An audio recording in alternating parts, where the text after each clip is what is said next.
আজকে সন্ধ্যায় বন্ধুরা মিলে ছোটখাটো একটা ঝালমুড়ি পার্টি করে ফেললাম। আসসালামু আলাইকুম বন্ধুরা, কি অবস্থা, কেমন আছেন সবাই? আশা করি সবাই আল্লাহর রহমতে অনেক অনেক ভালো আছেন। আমরাও আপনাদের দোয়ায় বেশ ভালো আছি। সবার থেকে টাকা তুলে দুই ভাই নাচতে নাচতে বাজারে চলে গিয়েছি। বাজার থেকে ঝালমুড়ি বানাতে যা যা লাগে সবগুলো নিয়ে এসেছি। ঝালমুড়ি পছন্দ করে না এমন একটা লোক পাওয়া যাবে না। আর আমাদের কথা কি বলবো, আমরা তো ঝালমুড়ি খেতে বেশ ভালোবাসি। আমার তো মনে হয় 3 বেলা ভাত না খেয়ে ঝালমুড়ি খেয়ে থাকতে পারবো। আর এইদিকে খালামণি আমাদেরকে ঝালমুড়ি বানানোর জন্য সবগুলো শসা, গাজর, লেবু, ধনিয়া পাতা, টমেটো সবগুলো সুন্দরভাবে কুচি কুচি করে দিয়েছে। আর আমি তো এইদিকে শসাগুলো একটা একটা করে নিয়ে খাচ্ছি। যাই হোক, আর অন্যদিকে আমি ঝালমুড়ি মাখতে বসে গেলাম। আজকে ঝালমুড়িটা সবাই মিলে অনেক মজা করে খাবো।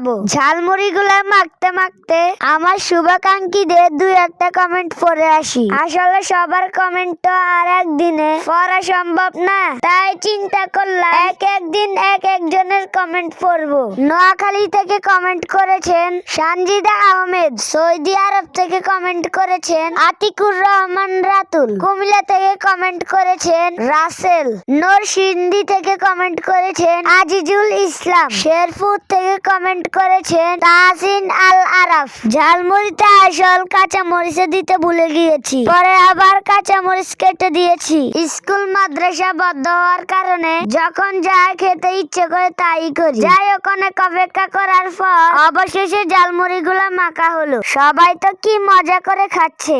ঝালমুড়ি গুলো এত মজা হয়েছে বলে বুঝাতে পারবো না। আমরা তো সবাই খুবই আনন্দে খেতে লাগলাম। বন্ধুরা, কে কোন জেলা থেকে ভিডিওটা দেখছেন অবশ্যই কমেন্ট করে জানাবেন, যেন আপনাদের কমেন্ট গুলা পরবর্তী ভিডিওতে পড়তে পারি। আজকে পর্যন্ত, আল্লাহ হাফেজ।